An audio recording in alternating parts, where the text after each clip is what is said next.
sous-préfecture de Guéyo, des tout-petits au nombre de 380, heureux de regagner les salles de classe, eux qui n'espéraient plus aller à l'école. Après avoir suivi des cours intensifs dans des classes passerelles, ils reçoivent leur kit scolaire. Je suis très content. Je vais travailler à l'école. Je vais devenir policier. Je remercie celle de Children.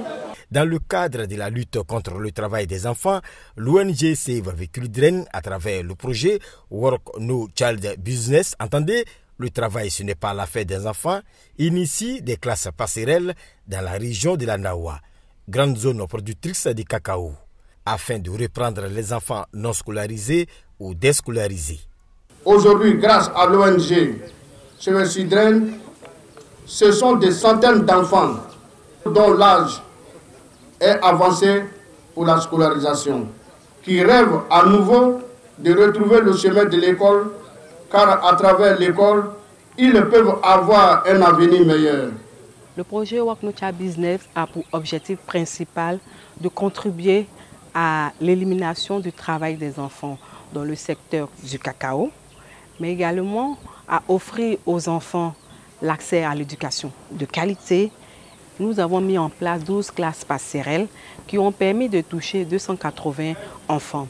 Et parmi ces enfants, 230 ont été intégrés dans l'école formelle au titre de l'année scolaire 2021-2022.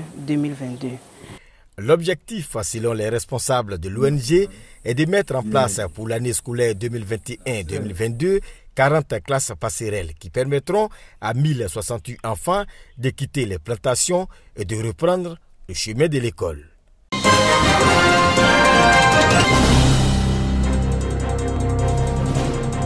Un cadre d'échange public pour favoriser l'émergence d'une conscience collective nouvelle, c'est à l'image des agoras et autres forums d'expression publique. À Anyama, le GEPSI Jeunesse engagé pour la Côte d'Ivoire amorce la démarche. On lance ce cadre-là en vue d'informer, de former et d'inciter, n'est-ce pas, la jeunesse au débat.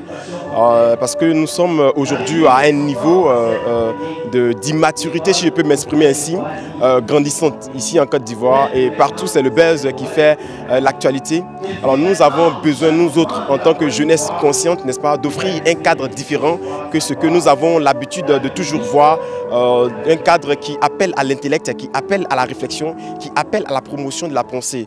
Sur l'espace, plusieurs mouvements associatifs et jeunes activistes présents. Pour la plupart, il est temps pour la jeunesse de s'interroger sur les réelles questions sociales et d'actualité. Et donc c'est progressivement qu'on pourra, nous d'autres qui sommes intéressés par ce genre de concept-là, emmener la plupart de ces jeunes-là qui sont pour la plupart en quête d'identité, en quête de se retrouver eux-mêmes, les emmener à pouvoir aimer la chose publique, aimer la chose politique, à s'intéresser à la vie de l'État. L'orateur du jour ne dit pas autre chose. Pour le docteur Paul Agoubli, l'émergence d'une pensée constructive pour la Côte d'Ivoire de demain part de ce type d'initiative. C'est un espoir que de savoir qu'ils prennent de telles initiatives parce qu'en construisant autour d'eux les clivages anciens qui existent et qui grèvent la marche en avant de la société, on a l'espoir, on a le sentiment que progressivement ces clivages peuvent s'estomper par un travail philosophique, intellectuel, conscient.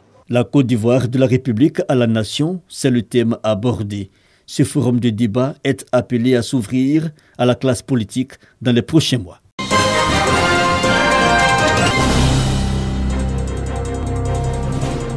En arrivant à la tête du comité de normalisation FIF, il y a exactement 16 mois, soit le 14 janvier 2021, la présidente Mariam Dao Gabala et son équipe avaient 4 missions précises, à savoir gérer les affaires courantes de la Fédération ivoirienne de football, qui sont entre autres la reprise des championnats ivoiriens Ligue 1, Ligue 2, D3 et le football féminin. La deuxième mission d'ordre juridique était la révision des statuts pour déboucher sur la troisième mission, qui était l'élection du président de la Fédération ivoirienne de football.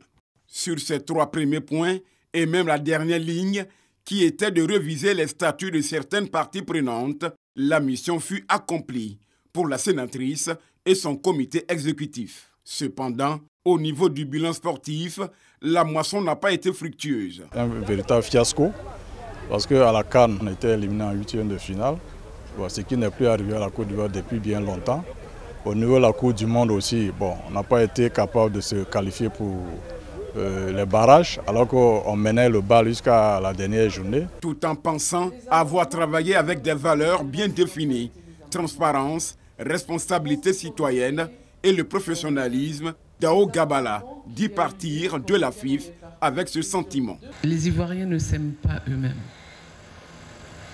C'est ma plus grande douleur. Et ça se traduit sur l'équipe nationale. Quand on aime son pays, on le prend avec ce qui est beau, ce qui n'est pas beau. Et ce qui n'est pas beau, on le lave en famille. On ne l'expose pas. Ce mercredi 4 mai 2022, à la Maison de Verre, à Treichville, elle passera la main à Yacine Idriss Diallo, dont l'élection ne peut être remise en cause ni par la CAF, ni par la FIFA.